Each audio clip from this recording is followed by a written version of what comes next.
¿Sabes qué diferencia hay entre unas suspensiones de un coche de calle y unas de un Fórmula 1? ¿Por qué son tan diferentes? Pues quédate en este vídeo para descubrir el funcionamiento de las suspensiones de un Fórmula 1. Bien, antes de nada tienes que saber cuál es la función del sistema de suspensión. El sistema de suspensión es una parte fundamental del vehículo, puesto que los neumáticos es el único punto de contacto con el asfalto y por tanto maximizar el rendimiento de estos neumáticos es fundamental. Y eso lo hace el sistema de la suspensión. La suspensión, aparte de dar confort a los ocupantes, tiene un objetivo en el rendimiento claro y es maximizar la huella de contacto del neumático en todo momento. El neumático tiene cierto nivel de adherencia y cuanto más huella de contacto tengas, es decir, cuanta más superficie del neumático esté tocando el asfalto, mayor adherencia tendrás y por tanto mejor rendimiento tendrá el coche. Hay muchos tipos de suspensiones, pero sus partes son comunes, y es que las suspensiones están formadas por barras y rótulas, cuya ubicación determinará el comportamiento de las suspensiones, y los ingenieros estudian minuciosamente los puntos en los que se ponen estas barras y rótulas. Además, también las suspensiones tienen un muelle y un amortiguador, y estos dos elementos son fundamentales, ya que cuando un coche coge un bache, el muelle lo que hace es comprimirse, pero claro, el muelle, una vez se ha comprimido, por su naturaleza lo que va a querer es expandirse y volver a su posición inicial. Si no ponemos un amortiguador, el muelle estará rebotando constantemente, y aquí es donde entra en juego el amortiguador. El amortiguador es un dispositivo que tiene aceite dentro y lo que hace es eliminar las oscilaciones. Gracias a los compartimentos que hay dentro, este ofrece una resistencia a la hora de expandir el muelle y por tanto el movimiento oscilatorio poco a poco se va disipando. Pero tienes que saber que hay dos grandes tipos, las dependientes y las independientes. Vamos a empezar primero por las dependientes, y aquí la más común es una suspensión de eje rígido. Este tipo de suspensión básicamente es un eje que une ambas ruedas y, como su propio nombre indica, es rígido. Y aunque es muy utilizada en vehículos pesados como autobuses, camiones, furgonetas o incluso vehículos todoterreno, no tiene muy buenos comportamientos dinámicos. Es cierto, esta suspensión es muy simple, económica, sencilla y robusta, por eso se usa en vehículos todoterreno, pero tiene un hándicap muy grande a nivel dinámico, y es que su comportamiento es muy malo, ya que como las dos ruedas están unidas, cuando coges una curva el coche no es estable. Además, también esta suspensión es muy pesada, lo cual hace aumentar mucho la masa no suspendida. Ya sabes que hay dos tipos de masa, las masas no suspendidas y las masas suspendidas. La masa suspendida básicamente es lo que está aguantando la suspensión, y es por ejemplo la carrocería, los ocupantes, etcétera, etcétera. La masa no suspendida son por ejemplo las ruedas, y en un coche el peso es muy malo, pero es mucho peor tener peso no suspendido. Por eso estas suspensiones no se usan en coches utilitarios, ni mucho menos en coches deportivos y de competición. Después pasamos al puente o eje torsional. Básicamente la idea es la misma, es un puente que une las dos ruedas traseras y lo que hace es trabajar a torsión. Cuando se coge un bache, este puente se retuerce y cuando pasa el bache vuelve a su posición inicial. Es otro tipo de suspensión dependiente. Y ahora, si pasamos a hablar de las suspensiones independientes, estas son las mejores suspensiones a nivel dinámico. Son suspensiones más elaboradas, pero que permiten un mayor nivel de confort y también poder extraer la máxima cantidad de herencia en todo momento de los neumáticos, aunque hay diferentes tipos de suspensiones independientes. La primera es la de brazos tirados, donde se colocan dos brazos que van unidos al bastidor. Es un tipo de suspensión muy simple, compacta y que permite aguantar cargas pesadas. De hecho, esta suspensión se suele montar en la parte trasera del coche. Otro tipo de suspensión, que es la más usada en todos los coches,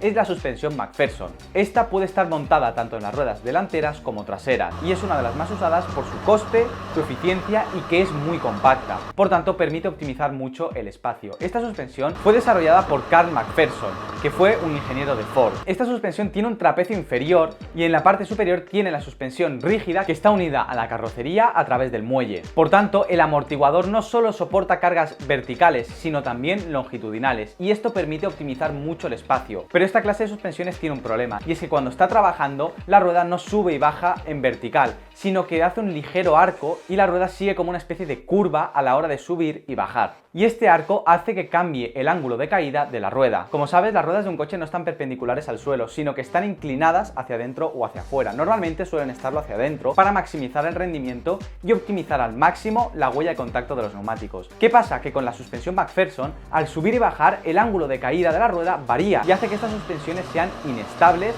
y el nivel de grip del neumático sea impredecible porque está cambiando constantemente. Por eso no se usan en competición, aunque son las más usadas en los coches de calle. ¿Por qué? Pues porque ocupa poco y es barata. Además, otro motivo por por el que no se usa en competición es porque eleva el centro de gravedad. Es una suspensión que está situada a lo largo, no a lo ancho, y por tanto lo que hace es elevar el centro de gravedad, algo que no queremos en competición. Aunque es cierto, hay algunos coches de GT3 o GT4 que son coches de competición derivados de deportivos de producción que sí que usan esta clase de suspensiones. Eso sí, están reforzadas y optimizadas para circuito, pero es cierto que algunos coches tipo GT sí que usan estas suspensiones McPherson. El siguiente tipo de suspensión es la suspensión de dobles triángulos, o también conocida en inglés como double wishbone. Y esta es la clase de suspensiones que se usan en coches de alta gama o deportivos y también la que usan los coches de Fórmula 1. Consiste en dos triángulos o trapecios superpuestos que están unidos al chasis. Lo bueno de este sistema es que la rueda sube y baja perpendicular al asfalto. Es decir, no describe el arco que describía la suspensión McPherson. Por tanto, esta suspensión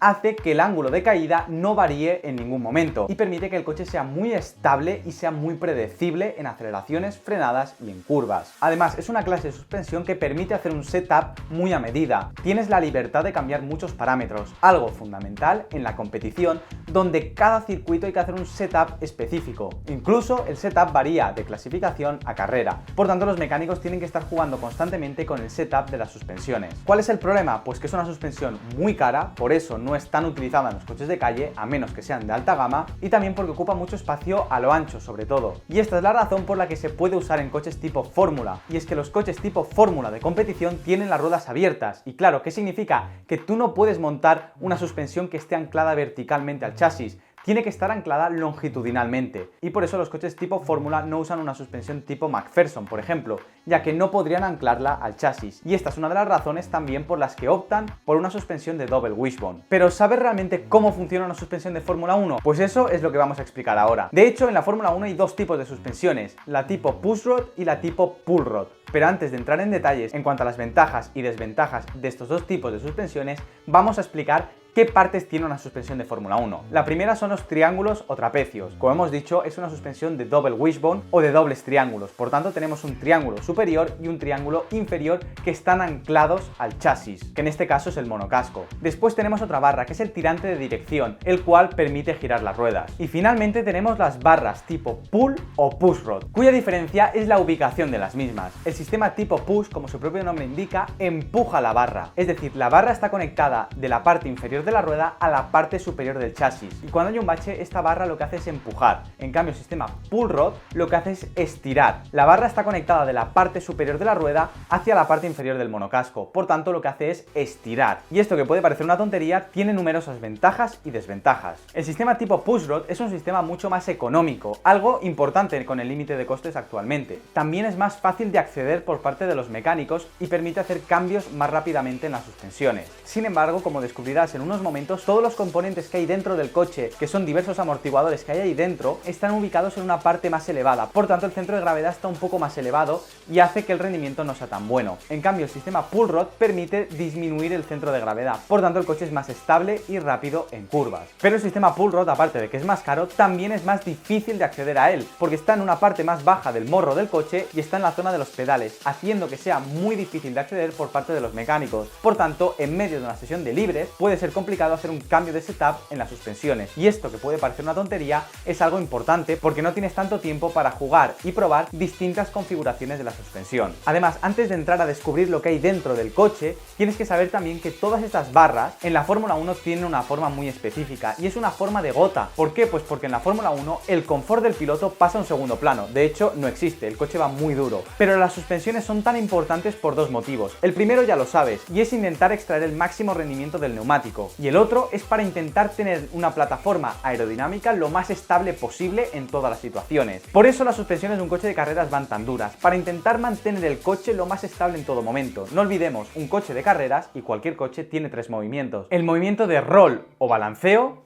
el movimiento de pitch o cabeceo, o el movimiento de yaw o guiñada. Estos tres movimientos a nivel aerodinámico son muy malos, porque hacen que el comportamiento del coche cambie, y por tanto la aerodinámica no estará funcionando de la misma manera si el coche está completamente recto, así está en medio de una curva que está medio levantado de una rueda, por así decirlo. Y claro, los ingenieros lo que quieren es tener unas suspensiones que permitan una aerodinámica lo más estable posible en todo momento, tanto en aceleraciones, frenadas como en curvas. Pero no solo eso, sino que también de paso aprovechan para que todas estas barras que están conectadas conectadas de las ruedas a la suspensión tengan una forma aerodinámica, para intentar optimizar al máximo el flujo aerodinámico que pasa por ahí e intentar evitar que generen drag o resistencia aerodinámica. Pero ¿qué es lo que hay dentro del coche? Pues bien, en un Fórmula 1 sabes que el peso y el tamaño lo es todo. Por eso todos los componentes de la suspensión son muy pequeños y están muy optimizados. Las barras, ya sea la barra push o pull rod, están conectadas a un balancín. Y estos balancines lo que están es conectados a través de una barra de torsión al chasis. ¿Para qué? Pues para así intentar evitar usar muelles. Los muelles tienen un problema, y es que son muy grandes y ocupan mucho espacio. Y en un Fórmula 1 donde está ubicada la suspensión hay muy poco espacio. Por tanto, en vez de comprimir un muelle, lo que hacen es rotar un eje. Pero al final la función es exactamente la misma. Lo único es que se usa este sistema para ahorrar espacio. Y luego este balancín está conectado a los amortiguadores. Unos amortiguadores que son muy pequeños y están muy optimizados para extraer el máximo rendimiento en el menor espacio posible. De hecho, los amortiguadores, como sabes,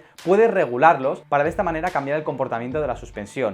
Sin embargo, en un Fórmula 1 no es así, ya que para ahorrar espacio y peso lo que hacen es tener un juego de amortiguadores específico para cada condición determinada. Es decir, en vez de ajustar el amortiguador, en un Fórmula 1 lo que hacen es cambiarlo por otro. De esta manera ahorran peso y espacio. Lo que pasa es que en vez de tener un solo amortiguador tienes que tener varios para todas las situaciones posibles. Pero al final esto es la Fórmula 1 y es la competición al máximo nivel, y por tanto cualquier cosa que haga mejorar el rendimiento del coche lo usarán los equipos. Y luego también tenemos los amortiguadores skid. ¿Para qué sirven? Pues bien, estos se usan para controlar el movimiento de cabeceo del coche. Cuando el coche frena, todo el peso se va hacia adelante, y por tanto con estos amortiguadores lo que se consigue es regular el cabeceo que tiene el coche. Y finalmente también encontramos dentro del Fórmula 1 las anti-roll bars. Básicamente las anti-roll bars o barras estabilizadoras lo que hacen es solidarizar el movimiento de las ruedas opuestas, minimizando el movimiento de roll que se produce al tomar una curva. De esta manera se evita la inclinación lateral de la carrocería por culpa de la fuerza centrífuga. Y este es el elemento que tienen los Fórmula 1. Pero además, no solo esto, sino que también tienen el llamado roll damper, que no es más que otra cosa que un amortiguador que se encarga de regular el roll que tiene el coche.